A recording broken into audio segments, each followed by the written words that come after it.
اب ان کا ارادہ بنا کہ میں اپنے باغ میں نا دیوار پیدا کر لوں، دیوار مار لوں۔ تو وہ جو ان کا پڑوسی تھا نا، اس کے باغ کا کھجوروں کا ایک درخت ان کی دیوار کے اندر آتا تھا۔ اس کی خواہش یہ ہوئی کہ یہ بھی کبھی مجھے مل جائے تو میری دیوار ذرا سیدھی ہو جائے گی۔ اس شخص نے کہا جی میں نے اس کو بھی کہہ دیا ہے اور آپ سے بھی عرض کرتا ہوں، میں نے نہیں بیچنا اپنا یہ درخت۔ حضرت ابو دحداء نے جب یہ دیکھا نا کہ یہ حضور کو انکار کر رہا ہے اور حضور کی چاہت ہے ایک درخت کی، تمہیں پتہ ہے میرے پاس ایک باغ ہے پورا؟ کا پتہ ہے؟ کہا تمہیں یہ بھی پتہ ہے میرے باغ میں 600 درخت ہے؟ تمہیں یہ بھی خبر ہے کہ اس باغ میں میں نے گھر بنایا ہوا ہے؟ تمہیں یہ بھی پتہ ہے کہ میں نے اس میں بہترین کنویں سجائے ہیں؟ سارے شہر میں میرے باغ کی شہرت ہے۔ اس نے کہا تم کتنے پیسے لوگے باغ کے؟ کہنے لگا کوئی پیسہ نہیں لینا، تم میرا باغ رکھ لو اور ایک درخت دے دو جو مدینے والے رسول نے مانگا ہے۔ گھر آئے اور آ کے اپنی بیوی سے کہنے لگے ولی مانس بچوں سمیت جلدی جلدی باہر آ جا، میں نے باغ بیچ دیا۔ بیوی حیرت سے کہنے لگی یہ باغ بیچ دیا جس میں گھر تھا، کاروبار تھا، یہ بیچا؟ ایک عجیب روایت نظر سے گزرتی ہے کتب احادیث میں، جو بخاری مسلم کی شرطوں پر بھی اترتی ہے، صحیح ابن حبان میں موجود ہے۔ ایک صحابی ہیں حضرت ابو دحداء رضی اللہ تعالیٰ عنہ۔ ہوا پتہ کیا، مدینے میں ایک یتیم بچہ، بعض نے لکھا اور بعض نے لکھا ایک صحابی تھے، ان کا بھی کھجوروں کا باغ تھا اور ساتھ ایک اور کھجوروں کا باغ تھا۔ اب ان کا ارادہ بنا کہ میں اپنے باغ میں نا دیوار پیدا کر لوں، دیوار مار لوں۔ تو وہ جو ان کا پڑوسی تھا نا، اس کے باغ کا کھجوروں کا ایک درخت ان کی دیوار کے اندر آتا تھا۔ اس کی خواہش یہ ہوئی کہ یہ بھی کبھی مجھے مل جائے تو میری دیوار ذرا سیدھی ہو جائے گی۔ اس شخص سے کہا یار یہ میرے ہاتھ بیچ دے۔ کہنے لگا میں نے نہیں بیچنی، ایک درخت میں نے نہیں۔ بعض بندے اڑ جاتے ہیں نا جی۔ وہ صحابی یا وہ یتیم بچہ حضور کی بارگاہ میں حاضر ہوئے، کہا یا رسول اللہ صلی اللہ علیہ وسلم میری دیوار ٹیڑھی ہو جائے گی اور پھر میں پیسوں سے خریدنا چاہتا ہوں، آپ میری سفارش کر دیں کہ یہ ایک درخت مجھے دے دیں تاکہ میں اپنی دیوار سیدھی کر لوں۔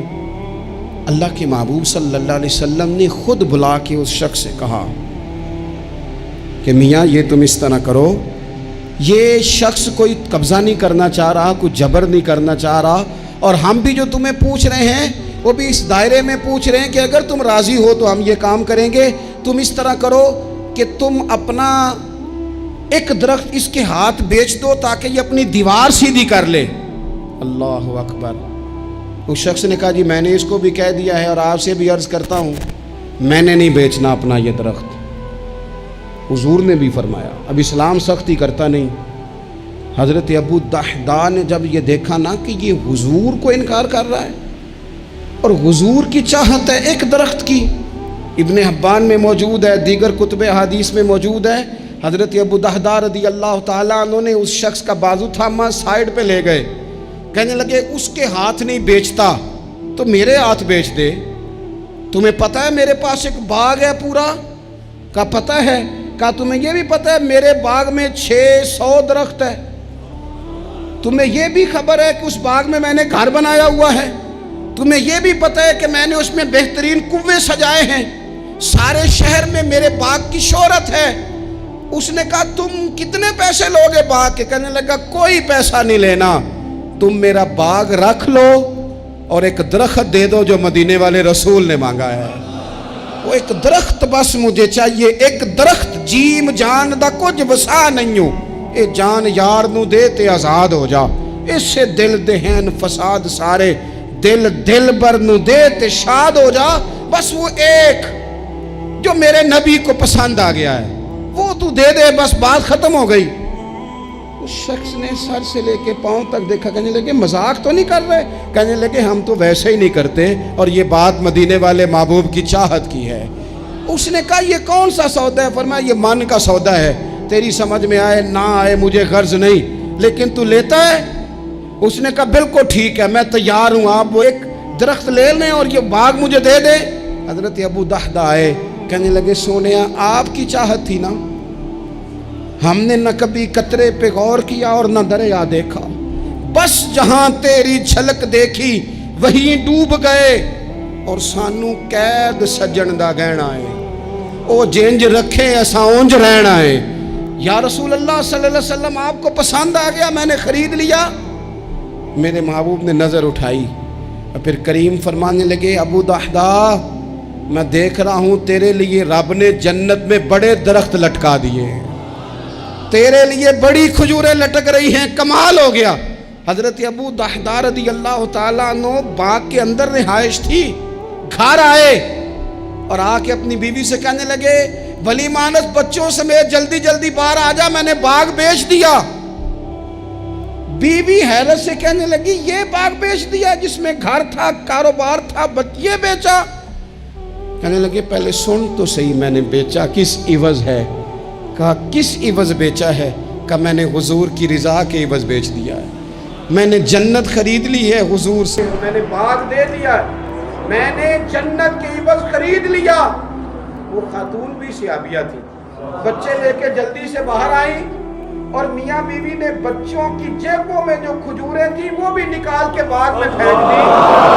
بیوی کہنے لگی مبارک ہو، میں بڑی خوش ہوں، جو سودا تو نے آج کیا ہے یہ بڑا ہی نفع والا کیا ہے، یہ بڑا نفع والا سودا کیا ہے، یہ بڑا نفع والا سودا جو آج آپ سانو کے قید سجن کا لینا ہے، وہ جیب رکھے اونج رہنا ہے۔ حضور کو مکہ بھی بڑا ہی پیارا، اس شہر سے بھی رسول کائنات کو بڑی ہی محبت، لیکن پتہ ہے مسلمانوں کو مدینے سے اتنا پیار کیوں ہے؟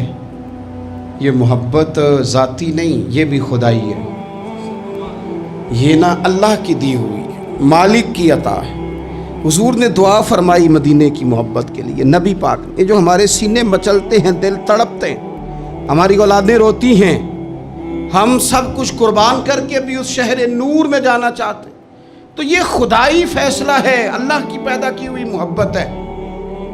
حضرت سیدہ عائشہ صدیقہ رضی اللہ تعالیٰ عنہ فرماتی ہیں، بخاری مسلم میں موجود ہے، فرماتی ہیں جب رسول پاک صلی اللہ علیہ وسلم مدینہ تشریف لائے تو حضرت ابو بکر صدیق رضی اللہ تعالیٰ عنہ اور حضرت بلال حبشی رضی اللہ تعالیٰ عنہ کو نا بخار ہو گیا، تو فرماتی ہیں چونکہ دونوں کو بخار تھا تو ایک روایت میں تو یوں بھی ہے کہ حضرت بلال نا مکے کے فراق میں شعر بھی پڑھتے تھے۔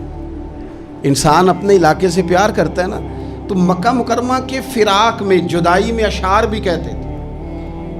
حضرت عائشہ صدیقہ رضی اللہ تعالیٰ عنہ کہتی ہیں اور دونوں کا بخار کا حال مجھے معلوم ہوا تو میں حضور کی بارگاہ میں گئی، میں نے عرض کی یا رسول اللہ صلی اللہ تعالیٰ علیہ وسلم جناب صدیق اکبر کو بھی بخار ہے، سیدنا بلال حبشی کو بھی، میرے دوستو چاہیے تو یہ نا کہ بیماری کی اطلاع ملے تو شفا کی دعا ہو، پر کریم محبوب دلوں کے حال جانتے ہیں نا۔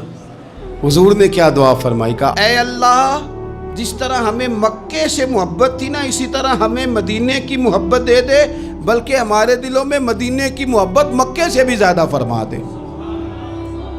یہ دعا حضور نے مانگی تو مومنوں کے دلوں میں پیار ہے مدینے کا، یہ نبی پاک نے مانگا اللہ سے، دلوں میں پیار ہے، دل کھچے چلے جاتے ہیں جنہوں ویک کے ٹھر دیاں اکھیاں نے، جنہوں ویک کے ٹھر دا سینہ ہے، ربا تیری ساری خدائی ہے پر ایک کی تے شہر مدینہ ہے، ربا تیری ساری خدائی چ ایک کی تے شہر مدینہ ہے، تیری ساری خدائی چ ایک کی تے شہر، جنہوں ویک کے ٹھر دیاں اکھیاں نے، جنہوں ویک کے ٹھر دا سینہ ہے، ربا تیری ساری خدائی ایک کی تے شہر مدینہ ہے۔ رسول پاک صلی اللہ علیہ وسلم نے دعا فرمائی اللہ ہمارے دلوں میں مدینے کی محبت پیدا فرما دے، اور پھر فرمائے اے اللہ مدینے کو صحت مند شہر بنا دے، اور فرمائے اس بخار کو نا یہاں سے منتقل کر دے، جوفا کی طرف بھیج دے، اس بخار کو نکال دے، اس کو صحت مند۔ یہ کچھ دن پہلے نا عالمی ادارہ صحت نے رپورٹ جاری کی،